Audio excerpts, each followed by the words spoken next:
Sir मैं Yes, please do. नमस्ते sir. नमस्ते ma'am. Please take your seat. Thank you sir. Renu, जी sir. Renu Hindi में बात करें? Yes sir, Hindi. हिंदी। तो रेनू, बिना अपने नाम को दोहराए, अपनी जाति या अपने समुदाय का कोई उल्लेख किए बिना अपना परिचय दीजिए। सर, मैंने स्कूलिंग अपनी केंद्रीय विद्यालय अलीगंज लखनऊ से कंप्लीट किया है और BTech mechanical engineering from Babu Banarasi Das National Institute of Mechanical Engineering complete किया है 2013 में। और रिसेंटली मैंने दिल्ली स्कूल ऑफ इकोनॉमिक्स से मास्टर इन ज्योग्राफी कंप्लीट किया है और जेआरएफ क्वालिफाई हूँ और पीएचडी के लिए एनरोलमेंट के लिए फर्दर कोशिश कर रही हूँ। आप मैकेनिकल इंजीनियरिंग करके आई हैं और मास्टर्स आपने ज्योग्राफी में किया। जी। जनरली मतलब मुझे खुशी हुई कुछ लोगों ने ऐसा किया, बट सामान्यतः ये एक ट्रेंड नहीं है। ये आपने इसलिए किया क्योंकि आपको अपने करियर को लेकर भयानक कन्फ्यूज़न है, या इसलिए किया कि आपको करियर को लेकर बहुत ज़्यादा क्लैरिटी है?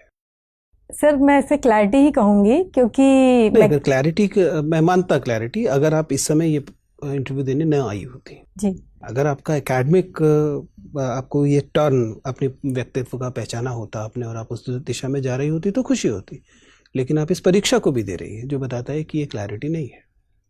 सर, बीटेक मैकेनिकल इंजीनियरिंग करना एक जॉब सिक्योरिटी के लिए था, बट उसके बाद जब मैंने यूपीएससी की तैयारी की तो मुझे लगा कि मैं एक अपने पर्सनल लाइफ में भी एक बेस्ट कर सकती हूँ।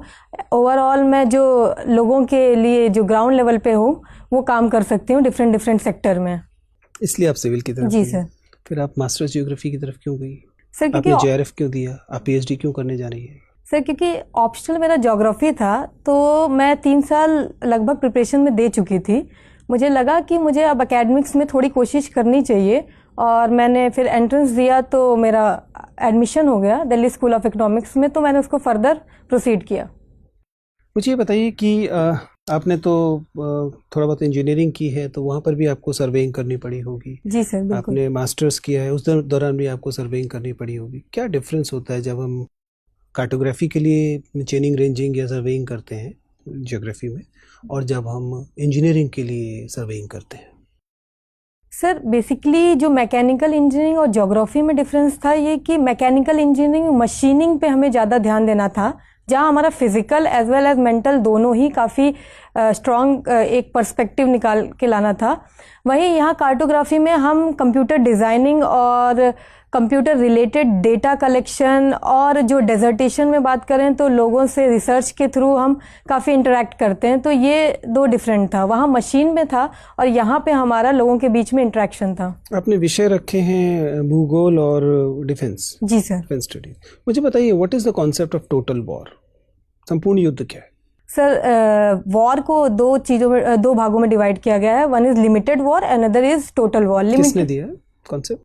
सर, क्लॉजविट ने कहा था ये।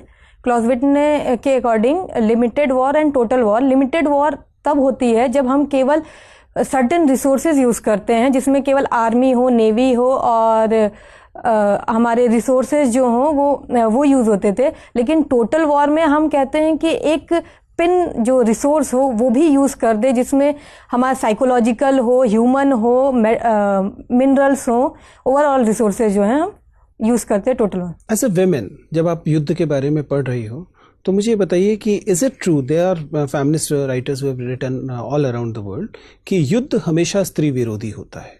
किसी भी पक्ष से युद्ध हो रहा हो उसकी कीमत अक्सर स्त्री की देह पर या स्त्रियों को चुकानी पड़ती है।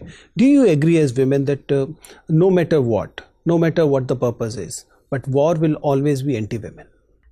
सर, जहाँ तक मैंने अभी तक देखा है या एक्सपीरियंस किया है और पढ़ा है, इससे मुझे ये पता चलता है कि वुमेन ने भी काफ़ी पार्टिसिपेशन किया है वॉर में। वुमेन के लिए एंटी तो हम नहीं कहेंगे वॉर, क्योंकि there is no war recorded which has not resulted in rapes of women, of exploitation of women and use of women in so many ways. Sir, ये कहा जाता है कि वुमेन वल्नरेबल होती हैं वॉर के टाइम पे, बट अदर साइड देखा जाए तो जो वुमेन है उनकी सर्विसेज जो मेडिकल हो, आइदर वो खाना बनाना हो या बैक साइड जो हम कहते हैं कि जो पीछे से सपोर्ट करती हैं, वो बेसिकली वुमेन ही करती हैं और उनका फुल सपोर्ट होता है war. Give me a few facts. CM Yogi Adityanath की कॉन्स्टिट्यूंसी कौन सी है? सर गोरखपुर। विधानसभा कॉन्स्टिट्यूंसी गोरखपुर है। गोरखपुर एक लोकसभा कॉन्स्टिट्यूंसी है। ओके सर, अभी तक तो गोरखपुर पता है मुझे। कितनी विधान परिषद सीटें हैं उत्तर प्रदेश में? Sir sorry, Vidhan Parishad is council. हाँ, लेजिस्लेटिव काउंसिल। Council is 404।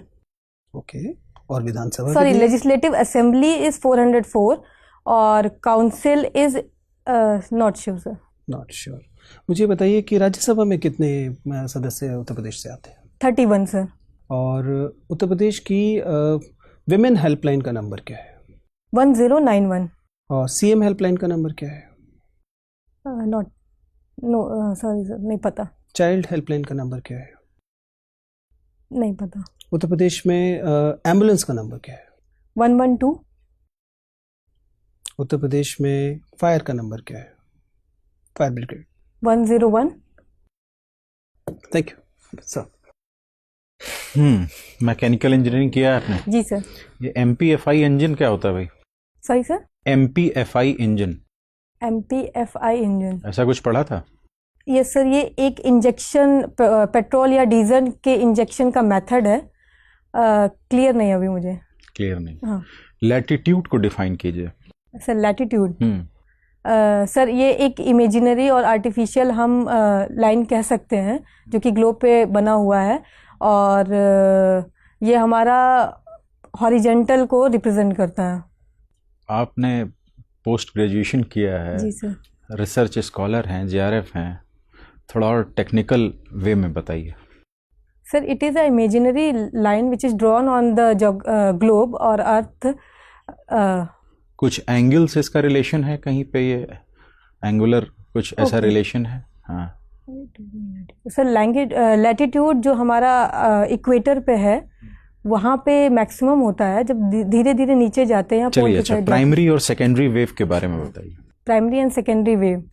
तो प्राइमरी वेव, सेकेंडरी वेव दोनों अर्थक्वेक के सेस्मिक वेव्स से हम कंसीडर करते हैं। नेचर में कैसे डिफरेंट है, बस ये बताइए।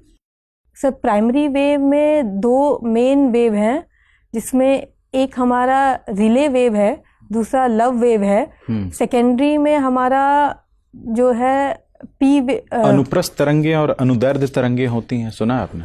सर हिंदी नहीं पता। ट्रांसवर्स और लॉन्गिट्यूडनल शायद कहते हैं वेव्स। जी, ट्रांसवर्स सर हमारा जो है वो परपेंडिकुलर होता है, लॉन्गिट्यूडनल हमारा। P और S वेव किस टाइप की वेव्स हैं? सर सॉरी, आप तो पूरा एकदम फिजिक्स वगैरह पढ़ा होगा आपने। जी सर, बैकग्राउंड है आपका। अभी रिवाइज नहीं किया। अच्छा, रिलेटिव ह्यूमिडिटी क्या होती है और इसका प्रेसिपिटेशन से क्या रिलेशन है? सर दो काइंड की ह्यूमिडिटी है, जिसमें रिलेटिव एज कंपेयर टू अगर हम एटमॉस्फेयर में देखें तो एक सैचुरेशन लेवल पे आ जाता है, तो वो नॉर्मल एटमॉस्फेयर और फिर आप इधर उधर घुमा रही हैं। अच्छा बताइए, no first use policy change कर देनी चाहिए कि नहीं? पहले हाँ नहीं में जवाब दीजिए, उसके बाद अपने पक्ष में तर्क दीजिए। हमें no first use policy change कर देनी चाहिए। क्यों? क्योंकि सर हम देखें तो वर्ल्ड में दो ही कंट्रीज हैं जो नो फर्स्ट यूज पॉलिसी पे काम कर रहे हैं, एक चाइना और एक इंडिया। लेकिन जिस तरह से थ्रेट हमारे इंडियन कंट्रीज पे है, इंडिया कंट्री पे है, वो हमारे नेबरिंग कंट्री जस्ट पाकिस्तान और चाइना है, तो हमें उनको एक साइकोलॉजिकली वॉर के अगर देखा जाए उसको चेंज करने के लिए नो फर्स्ट यूज पॉलिसी जो है चेंज करनी चाहिए। अच्छा, इस समय हमारे पड़ोसी देशों में सबसे अच्छे रिलेशन किसके साथ हैं और सबसे बुरे पाकिस्तान को छोड़कर? एक एक नाम बताइए बस। सर सबसे अच्छे हम कह सकते हैं नेपाल, बांग्लादेश। फिर मैं कह रहा हूँ आप भटक क्यों रही हैं? आप कन्फाइंड रहिए मेरे क्वेश्चन पे। Okay. एक सबसे अच्छे पड़ोसी देश और सबसे बुरे रिलेशन जिसके साथ हैं पाकिस्तान को छोड़कर। सर सबसे अच्छे हमारे नेपाल के साथ हैं और सबसे बुरे हमारे चाइना के साथ हैं। अच्छा, महिला होने के नाते आपकी क्या स्ट्रेंथ है और क्या वीकनेसेस हैं? दो जल्दी से बता दीजिए। सर स्ट्रेंथ ये है कि मैं फ्लेक्सिबल हूँ किसी भी डिपार्टमेंट में। महिला होने के नाते कुछ पर्टिकुलर स्ट्रेंथ है? जी सर बिल्कुल। हाँ, क्या है? एक वो मैं मेंटली स्ट्रांग हूँ, क्विक डिसीजन ले सकती हूँ, फ्लेक्सिबल हूँ, जहाँ पे मैं डिफरेंट डिपार्टमेंट में काम कर सकती हूँ।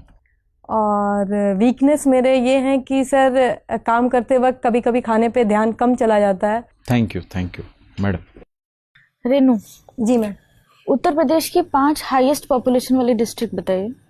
वाराणसी, प्रयाग में। उत्तर प्रदेश की 5 हाईएस्ट पॉपुलेशन वाली डिस्ट्रिक्ट बताइए। वाराणसी, हाईएस्ट प्रयागराज। पॉपुलेशन है वाराणसी की। मैम क्रोनोलॉजिकल ऑर्डर में बताइए। डेटा क्लियर नहीं है मुझे। ओके, आपको बॉलीवुड मूवीज देखना पसंद है? जी मैम। कौन सी रीसेंट मूवी अभी आपने देखी है? अभी रिसेंटली मैंने ड्रीम गर्ल देखी है और कबीर सिंह देखी है। ड्रीम गर्ल से आपको ऐसा क्या इम्पोर्टेंट लगता है देखना, कि क्या मैसेज मिलता है, कैसी है movie? Ma'am dream girl basically एक सोशल मीडिया के कॉन्सेप्ट पे बेसिस है, जहाँ पे लोग अगर प्रैक्टिकल लाइफ में देखें तो वो लोनली रह जाते हैं, अकेले रह जाते हैं, और सोशल मीडिया पे वो काफ़ी ज़्यादा फ्रेंड्स हैं उनके, वहाँ पे वो काफ़ी एक्टिव रहते हैं, लेकिन रियल लाइफ में उनका लाइफ जो है काफ़ी लोनली और वो डिप्रेशन में रहते हैं। ठीक है। कॉन्स्टिट्यूशन में आर्टिकल 15 दिया हुआ है, जी मैम। बताइए क्या है वो? Article 15 is no discrimination on the basis of race, sex, caste, place of birth and religion. Okay. UN General Assembly के बारे में सुना होगा? जी मैम। बहुत ही ब्रीफली बताइए उसके बारे में। यूएन जनरल असेंबली अभी रिसेंटली आगे अभी होने वाला है, जो जिसमें क्या है बेसिक से यहाँ स्टार्ट पे करें? 197 कंट्रीज जो हैं अपने आप को रिप्रेजेंट करते हैं। ओवरऑल ये ह्यूमन राइट्स और डिफरेंट ट्रेड या डिफरेंट सेक्टर को यहाँ पे आके अपने कंट्रीज को रिप्रेजेंट करते हैं। ओके। डिक्लेयर्ड फॉरेनर के बारे में जानती हैं? डिक्लेयर्ड फॉरेनर्स कौन होते हैं? No ma'am, sorry. Greta Thunberg का नाम सुना है? No ma'am. Okay. Recently WHO की सुसाइड रिपोर्ट आई थी, आपने पढ़ी उस बारे में? No ma'am. आप अपना गैस बताइए कि इंडिया में सुसाइड बढ़ रहे हैं, ऐसा क्यों हो रहा है? मैम एक तो मैं कह सकती हूँ डिप्रेशन रीजन है, जहाँ पे और डिप्रेशन होने का रीजन क्या है? डिफरेंट है। अगर स्टूडेंट है वो तो एक अनएम्प्लॉयमेंट रीज़न हो सकता है, दूसरा फार्मर्स हैं जिनका लोन वेवियर का इश्यूज हैं, और वुमेन हैं उनके लिए भी डिप्रेशन का ही इशू है। वुमेन डिप्रेशन में क्यों जा रही हैं? एक तो वो जो है हम कह सकते हैं जो डिफरेंट सेक्टर्स में कुछ करना चाह रही हूँ, या जो वो बेसिकली करना चाहती हैं अपनी लाइफ में वो नहीं कर रही हैं, तो जिनकी वजह से एक आइसोलेटेड प्लेस हो जाता है, उसके लिए हम कह सकते हैं। क्या हम कह सकते हैं कि साइमल्टेनियस इलेक्शन से अकाउंटेबिलिटी डिक्रीज होती है? नो मैम, ये कहना गलत होगा। ऐसा क्यों? क्योंकि साइमल्टेनियस इलेक्शन हमारा एक वन नेशन और वन इलेक्शन की बात करता है, जिसमें जो भी हमारे एडवर्टाइजमेंट होंगे, जो भी हमारे नेता लोग या पॉलिटिशियन उसके बारे में कुछ कहना चाहेंगे, वो एक तरह से वो सब पूरे कंट्री ओवरऑल कंट्रीज तक एक टाइम पे जाएगा। 5 साल में एक बार इलेक्शन हो रहे हैं, बीच में आप गवर्नमेंट को अकाउंटेबल करके ना आप नो कॉन्फिडेंस मोशन ला सकते हैं, ना गवर्नमेंट गिर सकती है, तो एक तरीके से अकाउंटेबिलिटी तो डिक्रीज हुई। बट मैम उससे और भी फायदे हुए हैं, लेकिन अकाउंटेबिलिटी हम कह सकते हैं कि ये। चलिए, लखनऊ का 1857 के रिवोल्ट में कुछ कंट्रीब्यूशन बताइए। लखनऊ का 1857 में मैम बेगम हजरत महल जी का काफ़ी बड़ा रोल था। उन्होंने लखनऊ से रिप्रेजेंट किया था 1857 में। Okay, thank you. आप एक एसडीएम बनना चाहती हैं। कल्पना कीजिए कि आप एसडीएम हैं और आपका जो सब डिवीज़न है वहाँ से बहुत सारे व्हाट्सएप मैसेजेस आने शुरू होते हैं which declare that aliens are sighted in your subdivision. There are photographs and it's been circulated all around the district and maybe all around the nation. As a administrator of that place, what are going to be your priorities और आप किस क्रम में क्या कार्रवाई करेंगे? Sir since it is a sir context fake news से related है। You are the administrator, you have to find out. Okay. तो सर इसमें दो शॉर्ट टर्म पे और लॉन्ग टर्म पे मैं अपना को प्रेजेंट करना चाहूँगी। शॉर्ट टर्म पे ये है कि जो भी मैसेज आ रहे हैं या जो भी न्यूज़ हैं उनको हम डिजिटली ही वहीं पे हम रजिस्ट कर सकते हैं। उन्हीं के काउंटर में एक मैसेज हम भी स्प्रेड कर सकते हैं. By और the SDM of the subdivision? Yes, sir, That digital- there is no... because sir, there's no such alien is found. sorry sir. No such alien is sighted. This is what the message will be. No sir, अगर पता करने के बाद, काफ़ी research करने के बाद अगर जो भी अगर होता है no such alien is found, तो हम उसको क्या करेंगे, डिजिटली ही उसको काउंटर करना पड़ेगा, क्योंकि पर्सनली हम किसी को जाके Can you imagine that there's a message going on that aliens are sighted? Now there is a subdivision office which is saying aliens are not sighted. ये जो मैसेज होगा इसका वास्तविक मीनिंग सरकार लोगों के लिए क्या होगा? The aliens are sighted. If you understand social media, you know it. You getting my point? अगर आप SDM ये कहेगा नहीं हमारे यहाँ एलियन नहीं देखे गए, तो उसका आम जनता क्या मतलब लगाएगी कि एलियन देखे गए, वरना SDM क्यों आके बोल रहा है? नहीं सर, वही चीज़ हमें डिजिटली उनको बताना होगा कि जो भी मैसेज आए हैं उन्हीं को हम काउंटर करने के लिए एक मैसेज स्प्रेड करना बहुत ज़रूरी है कि ऐसा कुछ नहीं है, और अगर होगा भी तो उसके लिए फर्दर हम रिपोर्ट करते रहेंगे मीडिया में. That is the only thing you will be doing? Short term पे सर वो उस टाइम पे यही रहेगा. लॉन्ग टर्म पे कुछ हम सोशल मीडिया को कर्टेल करने के लिए, जैसे व्हाट्सएप के ही कुछ बेसिक फीचर्स हैं जिन्होंने कहा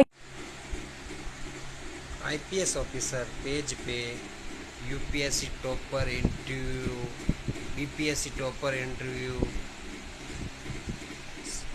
ऑल IAS की तैयारी करने वाले बंदों के लिए, लड़कियों के लिए daily new mock interview update कर रहा हूँ.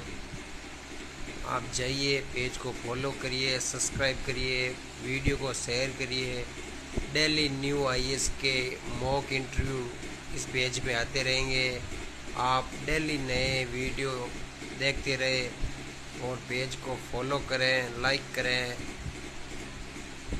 इससे आपको बहुत हेल्प मिलेगी. IAS के जो भी IAS की तैयारी कर रहा है, RS की तैयारी कर रहा है, डिप्टी कलेक्टर की तैयारी कर रहा है, वो डेली जाके मॉक इंटरव्यू ज़रूर देखें. इससे आपको बहुत फ़ायदा होगा.